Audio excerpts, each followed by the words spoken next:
Sözüm şu, bugün önemli, kamuoyunun büyük önem atfettiği bir görüşme yapılacak. Cumhuriyet Halk Partisi'nin Kürt meselesindeki duruşu yıllardır çok nettir, çok bellidir, çok tutarlıdır. Biz bir kere Kürt meselesi diye bir meselenin var olduğuna inanıyoruz. Niye? Kürtler sorunun var diyorsa vardır. Çözmek hepimize düşer. Bunu yoktur deyip de görmezden gelinmez. Terörsüz Türkiye diyorlar. Biz terörü de kınıyoruz, terörsüz Türkiye'yi de destekliyoruz. Terörsüz Türkiye demokratik açılımlarla mümkündür. Bunlar için doğru zemin meclistir. Bu sorunun çözümü için meclis zemininde şeffaf, kimseyi dışlamayan, başta şehit aileleri ve gazilerimizin duygularını yok saymayan, onların da fikirlerini alan, tüm mağdurları kapsayan bir süreç için meclis meselesini, mecliste olmayı çok önemsiyoruz. Bakın, büyük bir çelişki yaşıyoruz.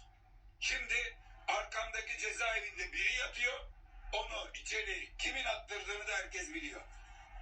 Soru şu, batıdaki Kürtlere, batıda seçim kazanamayacakları halde DEM Partisi'nin, batıdaki Kürtlere belediye meclislerinde görev teklif etmek suretiyle onları şehrin yönetiminde söz sahibi kılma suçu. Bunu terör suçu kabul ediyor. Ekrem Başkanı bununla suçluyor. Bununla suçlanan birisi içeride yatıyor. Kürtler belediye meclis üyesi olursa bu terör faaliyetidir diyen birisi, onu içeri attıran birisi de bugün güya Kürt meselesinin, ona Kürt meselesi de yok diyor artık ve terörsüz Türkiye yaratacakmış. Terörsüz Türkiye'yi de, Kürt meselesini kökten çözmeyi de, bütün Kürtleri eşit vatandaş yapmayı, bu devleti onlara ait hissettirmeyi de başaracak anlayış buradadır. Bu anlayışın Cumhurbaşkanı adayı şimdi içeride yatıyor. Bu sorunu Kürtlerin güvendiği biz çözeriz. Bu sorunu Kürtleri ikinci sınıf vatandaş gören, belediye meclislerine bile layık görmeyen ve Kürtleri Kürt eşittir sorun, Kürt eşittir terör diye gören anlayış çözemez.